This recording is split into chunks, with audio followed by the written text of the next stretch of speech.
DZ. They are in the basement. They're going up against a TSM team that entered the day in 3rd place. 3 wins to their name, 1 overtime loss, 1 loss in general, tied with XSET and OXG at the top of the North American League with 10 points. A victory here for TSM would significantly boost their chances of going to the Berlin Major with just 3 play days left. We'll see if Gotcha can rise to the occasion as we get underway with DarkZero versus TSM on Chalet. Operator bans coming in first. The 2 attackers removed from play, Hibana and Finka. I like to think about a lot from TSM to reduce the lethality from DarkZero, although TSM themselves do start the attack inside. As Sami these days, kind of like a mirror of Valkyrie or a Thatcher, we can expect this operator to be banned or played almost every single match, and in this one it will be a ban, not a play.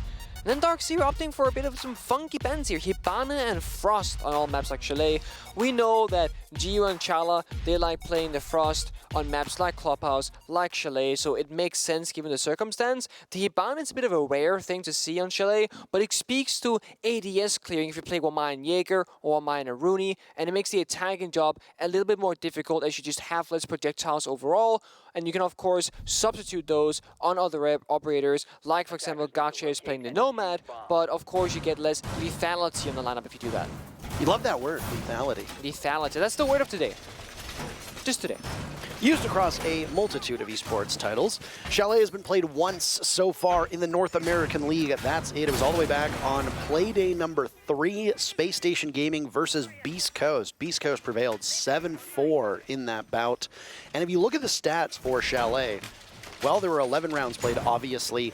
It was a very attacker-favored Chalet. Only 36% of the rounds went in favor of the defense. By my count, that's what? That means that it was 7 rounds, 8 rounds that were won by the attack. You never do math on broadcast, and I am certainly not a math major. I'm not a numbers guy, let's put it that way. Don't know what kind of guy I am. I guess I'm like a English guy. You're not an English guy. Arts guy. Canadian. Arts guy. You're not an arts guy either. Okay, anyway.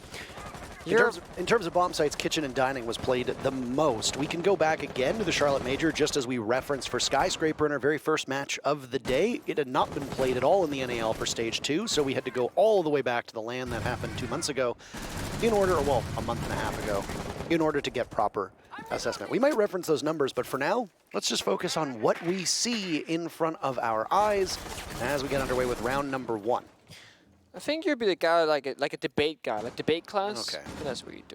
You know that. Yeah, anyway.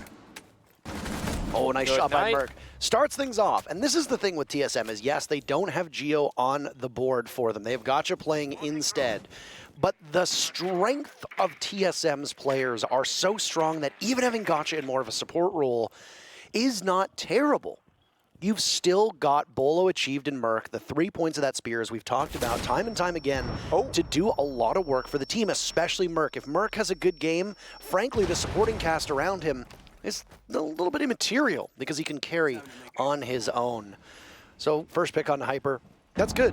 Nades going down from below to try and shake off some of the denial on that wall as DarkZero is holding towards main lobby and now have fallen off a little bit.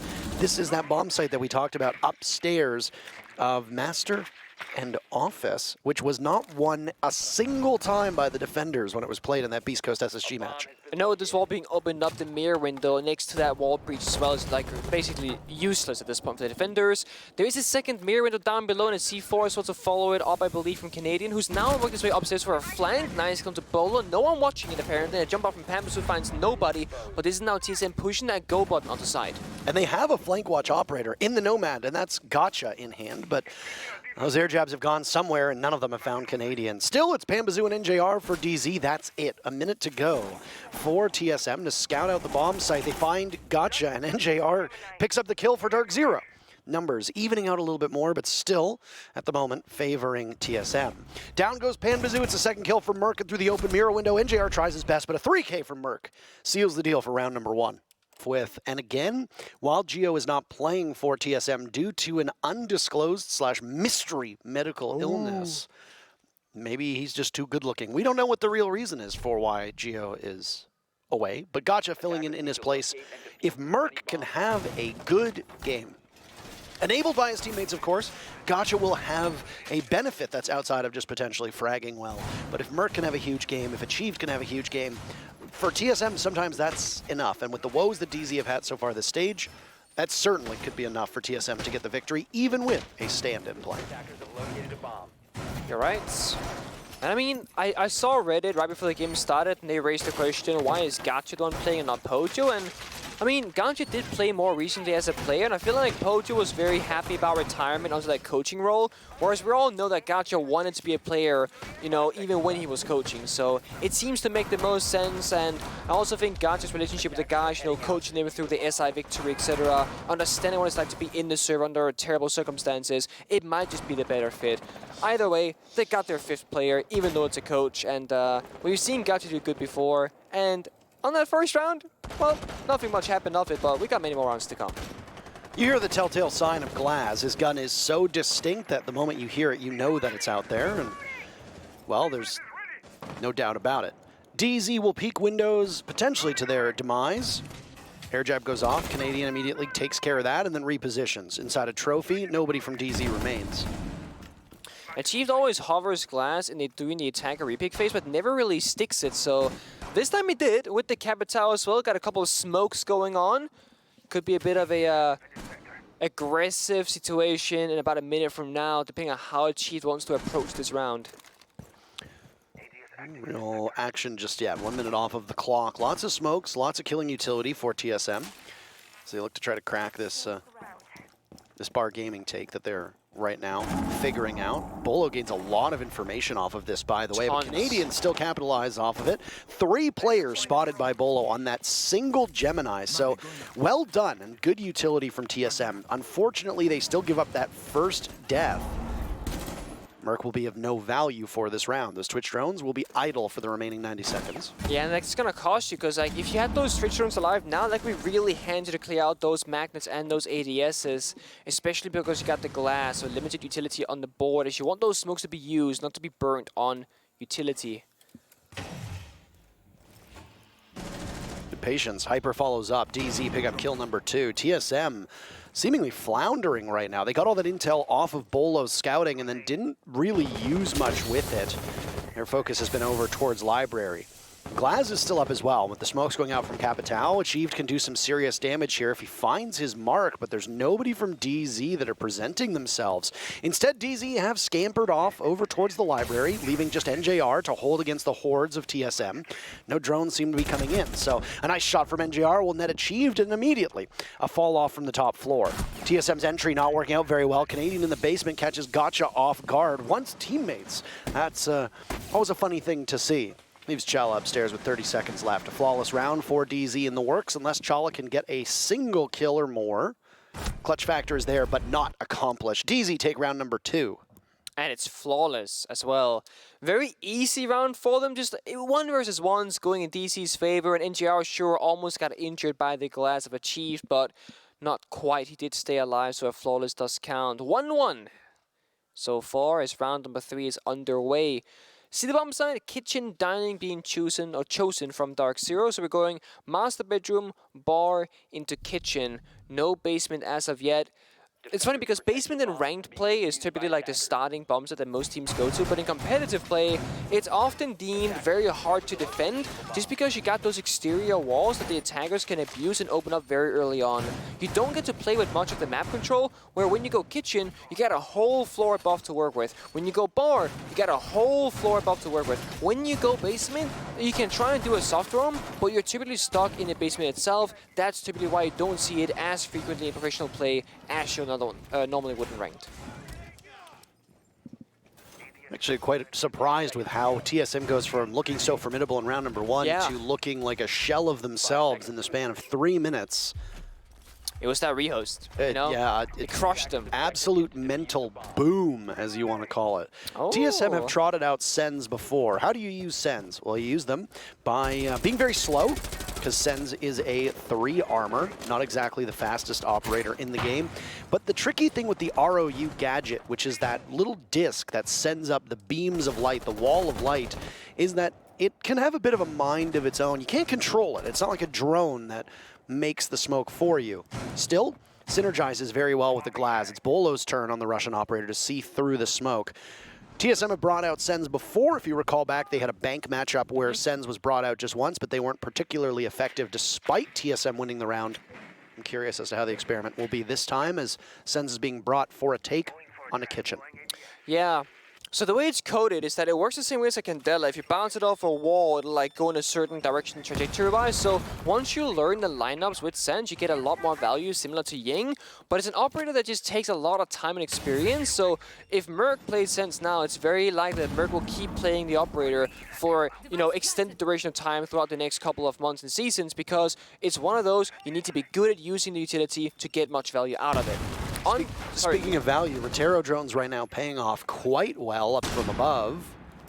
Just wanted to say how that utility from TSM is just absolutely tearing through what DZ had. Absolutely right. Wall getting opened up, this right now is going to start that fun zone for us, because this is now where Merc on Sens can get active, right? You can essentially smoke wall the entirety of the bomb site, split it in half. Bolo on the glass can see right through it. We see Canadian in the basement looking for a flank during this moment. Here comes the ROU across the wall, leading this smoke, as you can see, and it's almost a perfect lineup, but it's answered back by a Pokeball from Canadian. Toxic Canister goes off, and NJR. Suddenly, DZ have found a lot of killing, and Canadian is down below, again on a flank. He likes this. ROU dissipates. They lose access to it. It hit a mute jammer and stopped working, so just like that. Not exactly the success that they want. Achieved has been put on flanked watch to try and stop Canadian from getting back, all the while his teammates dying well above. Merc engaged, and that's one kill for TSM, but a lot more to be found is now Achieved, forced off of flank watch. And guess who's going to benefit from that? Old Canadian. Down goes NJR, a nice shot from Achieved. 30 seconds left, and again, Canadian lies in wait. Sitting downstairs amidst the recycling, amidst the trash. At a moment's notice, he can come back up. Thriving in his lane, flourishing, as they want to call it. Achieved will actually be able to get this. Not a lot of information. And there's Canadian, dead. Down for the count, no way to be returned back to form. TSM have been a very scrappy late round, but they still got 2 more kills to go, and look at the Kingmaker above, Hyper. ROU goes out, but he'll be able to net at least 1 kill. And he waits, there's one, a second could follow up as Merc is in, looking to the right, and there's one to the left. Eclipse seals the deal, and DZ take the lead off of that round. That to do, and TSM really gambled everything on a simple use of gadgetry. The smoke wall with the glass, they just like, that's going to be an easy one. They stopped planting, and honestly, it was very close to working, but NGR found the kill through the smoke with a bit of luck and shut down the plant from TSM, and after that, they didn't have anything else going for them. It was a good situation. We got in the flank. Canadian got shut down by Achieved. That didn't work out for them, but the bomb has to have gotten down in those scenarios. Otherwise, you're not going to be winning as an attacker because your entire lineup depended on it. So it's one of those, it didn't really work out that well. It's a very simple approach. Now, because you've shown the glass twice and you've shown the Sens, you're going to start seeing stuff like NGR and the Warden happening a lot more frequently in case that were to be repeated in the future. Well, who's going to be louder? What's the answer here?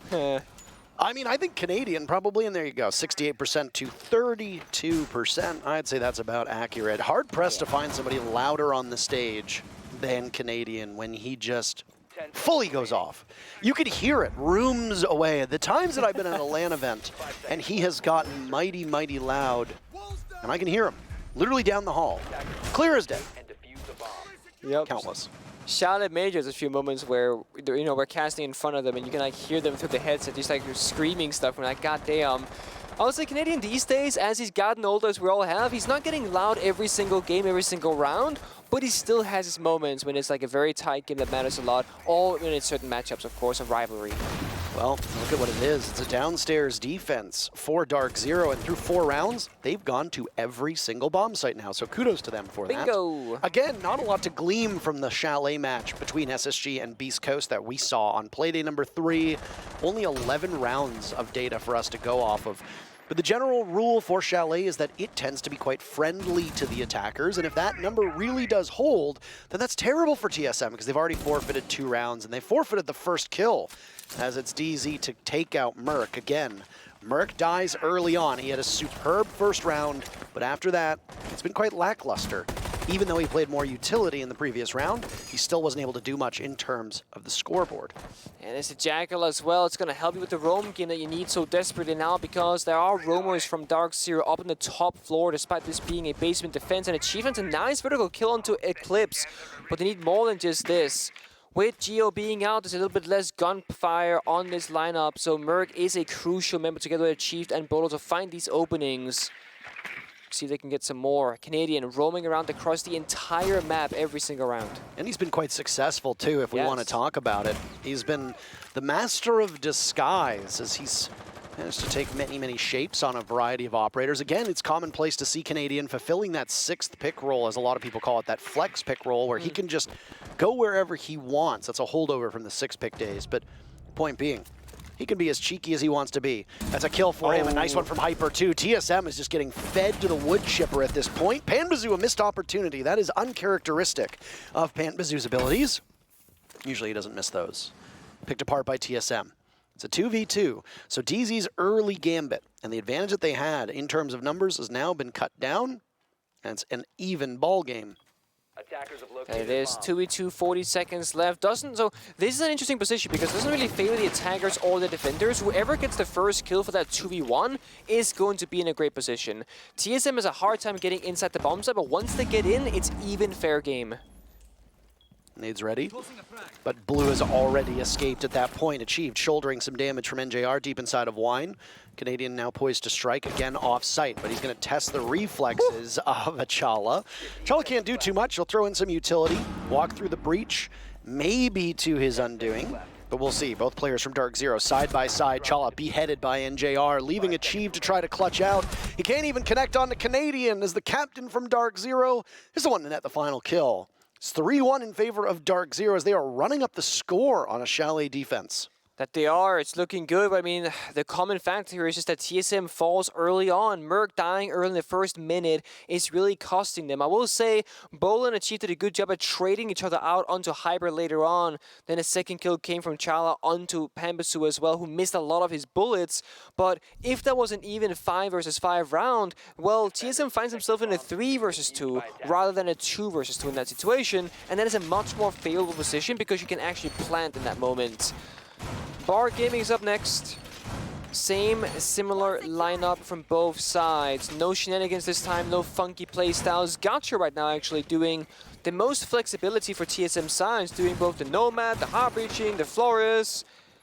Now this time gets to play the Ace. Chala goes from Fermat onto the Dokeabi.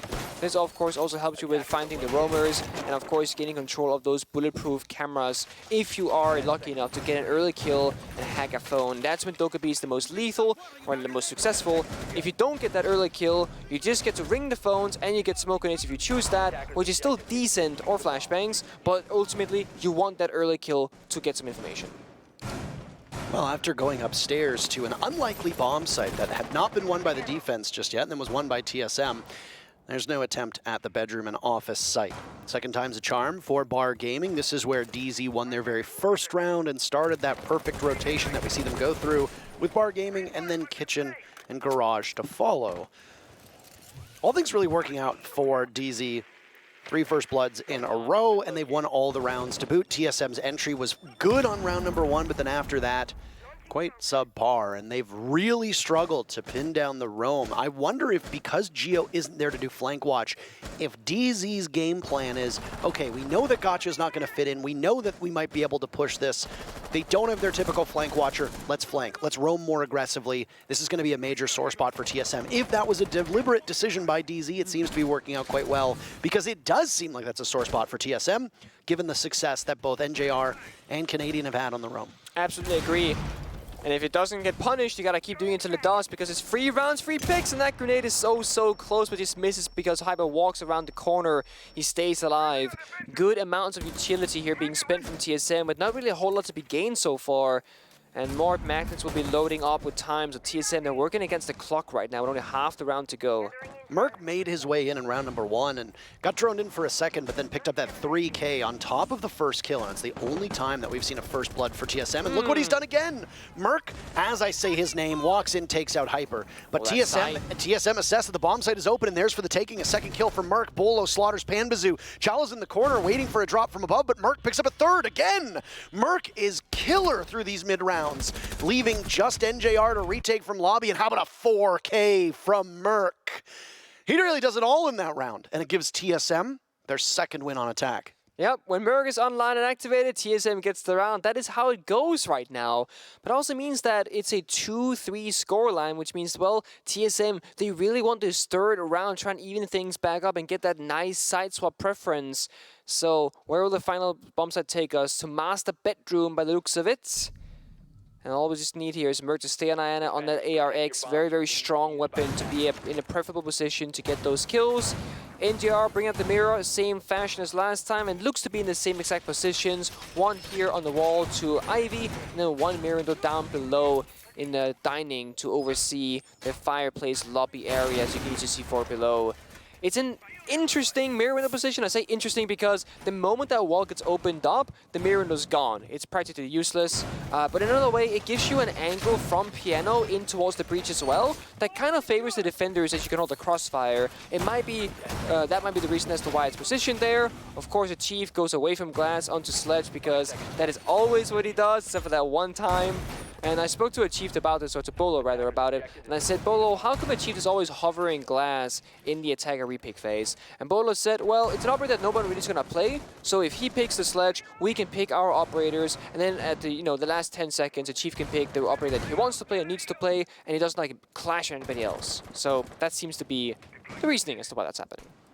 Look at this site rotation from DarkZero, and depending on if they win or lose, I would be curious to know as to what the thought process is behind this. Because this bedroom bomb site upstairs, bedroom office, that was where they went first, and they lost to TSM quite decisively, which is another word of the day I think that we can use given what we saw between Parabellum and SSG. Yet they go back there. DZ won kitchen. They're not going to go back there a second time. They won garage. Okay, it's locked. You can't go there, but you still have other options, and this is where you choose to go. They like it more than kitchen, even though they weren't successful. Merc gets a nice kill. I didn't know the target range was inside of Chalet because down goes Panbazoo, no fight back whatsoever. Hyper will retake, might catch Merc off guard, but Merc is seemingly powered up. Since the rehost, Panbazoo has not been able to find the scoreboard, and that is not a great position to find himself in for DZ. It's not. I mean, now it's hard because now you got Hyper all alone with no help to be found. Nate comes out, injures him on the staircase, and now it's a 3v5 effectively, as no one from DC can really help him out. NGR trying to make a hero play, maybe get a kill for his own money, but no, he runs away and gets shot in the back instead. Well, and down goes NJR. It's another double kill for Merc. This is 3 rounds where Merc has gotten more than 1 kill. How about a triple? Not too bad at all. 8 kills to Merc's name, plus the 3 from before the rehost sits him at 11 kills through 6 rounds, and there's still more to go. These multi-kills from Merc are huge, and again, will be a major contributor to a win by TSM, should it come out. Canadian last alive, and it's a flawless round from TSM. What a performance of their own. First half in the books, both teams get a flawless round. I think they'll take it. Nothing really gained, 3 rounds apiece. We go to the second half. That we do, and now you're going to see DC in action on their attacking side, and something that they like to bring that TSM didn't is the Nuke, so I'm curious to see if they're going to bring that out early or if they will do that later on. See the operator lineup right now. No Nuke in sight, but of course the attacker repick that can change, and TSM are starting to go to the basement, which was DarkZero's 4th option, so to speak. 2 things of note as we now get into the second half. The ban on defense from DarkZero was Frost. If you've watched any of TSM's matches on Chalet, you know that Frost is a critical operator in their lineup for this map. It's usually played by Chala. Yep. Chala's going to have to flex to another role on a number of these sites because his usual operator, Old Faithful, is not available. But because Gotcha is playing in place of Geo, that also allows them to switch up roles if they want. Maybe put Chala on a safer role, he'll play Smoke now for this first defense, and put Gotcha on another one of those flex, roam-style roles. Not entirely sure. We'll watch it as we get underway in round number 7. Prep phase is done. Into live action we go. 3 First Bloods for TSM. They won all 3 of those rounds. 3 First Bloods for DarkZero. They won all 3 of those rounds. And both teams got a flawless round. DZ got it in round number 2. TSM got it in round number 6. No timeouts used.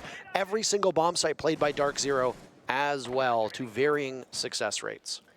A lot of things have happened, a lot to unpack. Right now we can look at the attacking lineup and say that both the Dokebi and the Jackal speaks to the early aggression from DarkZero, clearly playing around that opening pick and early kill advantage that you mentioned has a 100% win rate so far. Whoever gets the first kill has gotten around, so those are great operators to have at your disposal should you need it.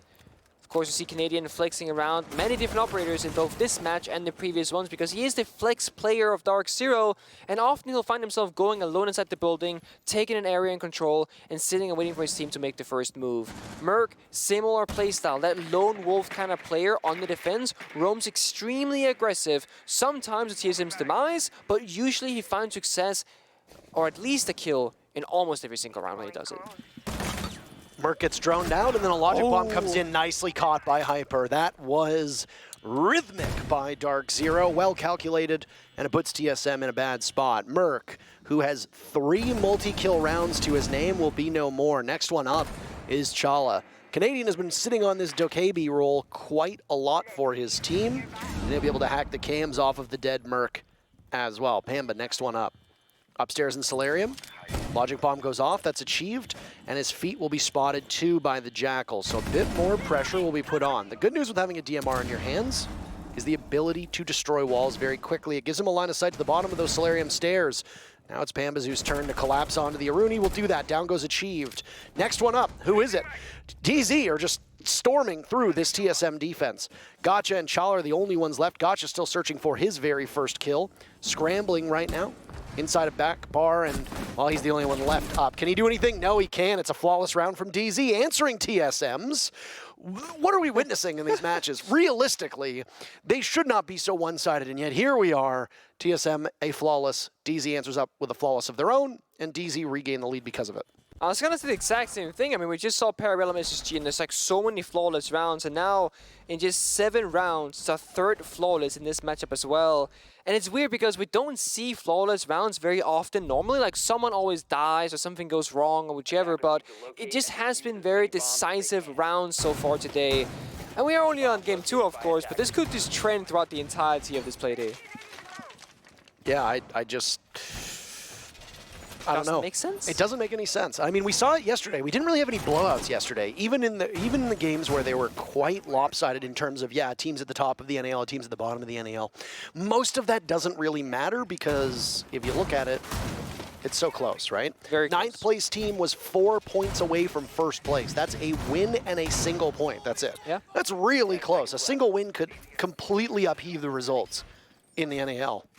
Yeah, essentially a 1 week, aka 2 play days, can completely shift who's on top and who's at the bottom. At the very least, scramble the points even closer together. Now we'll see the bar defense coming out from TSM, bringing the mirror of their own, and of course Merc now on the Valkyrie. So arguably a little bit more of a passive lineup, as you can play around utility and information, instead of just taking those gunfight and confrontations. So let's see Merc play with his teammates and play those 2v2s or 2v1s, because if you're just running around solo bolo, like, it comes down to a 50-50 gunfight, and there are so many easy ways for attackers to cut their rotations on this map, right? We see it with the windows and library, the window and master bedroom, the Solarium windows, etc. So many different avenues attackers can use. It's also why we see Canadian always being alone, just trying to catch people in rotation, and look here, he might have a person on the west main stairs about to walk down into his crossfire. A lot of people were very critical of the way that Canadian was used on DarkZero when he joined that roster, and, well, I gotta say, they won a major championship off of his play, but also he's been on a much more free-flowing role, not necessarily on hard breach, back to some of those old reliables that we've talked about time and time again, and he's really succeeding for this DZ squad. The problem with that is that you haven't had the best and most consistent performances from people like Hyper and NJR. Pambazu has been pretty consistent, one of the most consistent players in all of North America, despite the fact that he's having a pretty lackluster game here on Chalet. That point aside, DZ are liking their roles, and there is that flexibility there. TSM is another team that likes their roles and has tons of flexibility, and have been doing much better in this stage, since they seem to have figured things out after having a sluggish and poor performance in stage 1. It's always hard to gauge if you got the right rolls or not, because if you judge it too fast, you're going to sub off before you make it work. And DarkZero, it looked weird at first, but they stuck it for a whole season and for the major, and it finally looks like they figured things out around the Charlotte time. And of course, that's also a big part of why they won the major and why they've been doing so well. And Canadian himself finding much more success on the flex roll nowadays than when they first implemented that strategy. First pick goes to Pan Bazoo, said that he wasn't having the best start here in this matchup, and he goes and proves me wrong, so a start to this round is pretty good, but the start comes with just 50 seconds left. An answer back from TSM now. Both teams losing one. Mr. Appreciation Post himself taking on NJR and winning in that fight. Merc still alive. He's the difference maker for TSM and has proven that consistently. If Merc gets a multi-kill, they win the round. And in fact, all 3 rounds that TSM have won have come with Merc getting a multi-kill. This round, not the case though. He swings and he gets punished for it, but Chala has a multi-kill of his own. Chala with 3 kills suddenly, but he's punished by Eclipse, and there will be no more. As Merc bleeds out, it's achieved in a 1v2. A secure by Eclipse as the diffuser was getting planted, but they don't know where achieved is. He lies in wait. From above, a drop from Hyper. He looks like Spider-Man as he hits the ground. DZ have now taken 2 in a row, and TSM do not have an answer to DZ at all. It prompts Speak already, so yes, TSM's official account said that this was just for 1 match. So we can deduct from that it's not something ridiculously bad, but of course, hoping for a good recovery for his side. All the best, Gio. All the best. All the best. Wish him well. As always, if you want to tweet at Gio on Twitter, go ahead and do that. Just wish him well. At Gio. Hope you're feeling better, champ. There you go. There's a good tweet, LOL. We miss you. We needed you. You weren't here.